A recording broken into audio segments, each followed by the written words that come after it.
ধর্ম হোক যার যার, বড় মা সব্বার। পরম সৌভাগ্যক্রমে দুটি চোখ ধন্য করতে আমরা বেরিয়ে পড়েছিলাম বড় মার উদ্দেশ্যে। প্রথমে আমরা দুই বন্ধু বাড়ি থেকে ট্রেনে চেপে হাওড়া পৌঁছাই।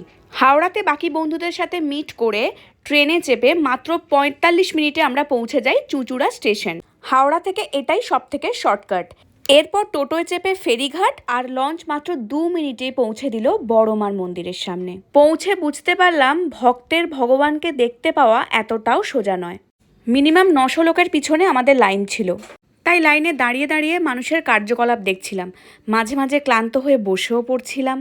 আর এই দেখো ম্যান মেড ঝর্ণা। যদিও মন্দির দুপুর ২:৩০ থেকে ৪টে পর্যন্ত বন্ধ থাকে, কিন্তু সৌভাগ্যক্রমে সেই দিন বন্ধ করা হয়নি। সন্তানরা বাইরে দাঁড়িয়ে থাকবে আর মা কি ঘরে বিশ্রাম নিতে পারেন? তিনি যে মা। মন্দির চত্বরেই রয়েছে অসংখ্য ডালার দোকান, আর এখানে ডালা শুরু হয় ৫১ টাকা থেকে। আর লাইনে দাঁড়িয়েই আমরা ডালা নেওয়ার কাজটা মিটিয়ে ফেলেছিলাম। দীর্ঘ ৪.৫ ঘন্টা লাইন দেওয়ার পর অবশেষে মন্দিরের দরজা দেখা গেল। মায়ের রূপ দেখে এক নিমেষে মুছে গেল সমস্ত ক্লান্তি। সত্যি তিনি মনোমোহিনী, অপরূপা সুন্দরী। অবশেষে আমাদের পুজো দেওয়া সম্পূর্ণ হলো। ফেরার পথে ভীষণ টায়ার্ড থাকায় ঘুমাতে ঘুমাতেই বাড়ির পথে রওনা দিলাম।